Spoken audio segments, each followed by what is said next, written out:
बंदर और टमाटर की कहानी। एक बार की बात है, एक छोटे से गांव के किनारे पर एक बड़ा सा पेड़ था।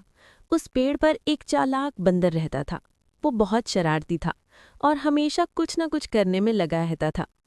गांव के लोग उससे बहुत परेशान थे, क्योंकि वो कभी किसी के आम तोड़ लेता, कभी केला उठा लेता और कभी रसोई में जाकर सब्जियां गिरा देता। एक दिन गांव के किसान रामू ने अपने खेत में बहुत सुंदर लाल लाल टमाटर लगाए। रोज सुबह वो उन्हें पानी देता और दोपहर में उन्हें देखकर खुश होता। इस बार तो बाजार में बढ़िया दाम मिलेंगे, वो सोचता। लेकिन एक सुबह जब रामू खेत में गया तो उसने देखा कई टमाटर गायब थे। वो हैरान रह गया। उसने चारों तरफ देखा। जमीन पर टमाटर के छिलके और कुछ छोटे छोटे पंजों के निशान थे। रामू बोला, लगता है कोई जानवर मेरे टमाटर चुरा रहा है। अगले दिन उसने सोचा कि रात में छिपकर देखेगा। शाम होते ही वो एक झाड़ी के पीछे छिप गया।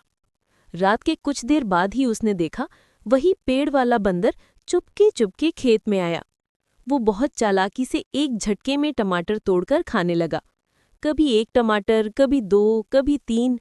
उसके मुंह पर लाल टमाटर का रस लग गया और वो बड़ा मजेदार मुंह बना रहा था। रामू गुस्से से बोला, अरे चोर बंदर, रुको, अभी बताता हूँ।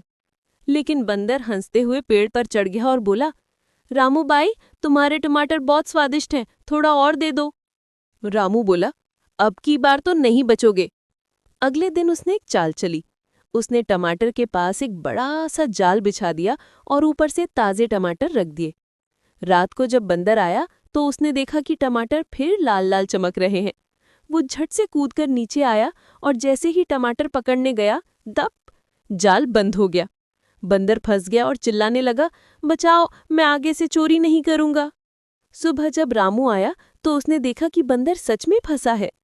रामू मुस्कुराया और बोला, देखा बंदर भैया, मेहनत से ही फल मिलता है, चोरी से नहीं। फिर उसने जाल खोल दिया और कहा, जा, अब जंगल में जा और किसी के खेत से चोरी मत करना।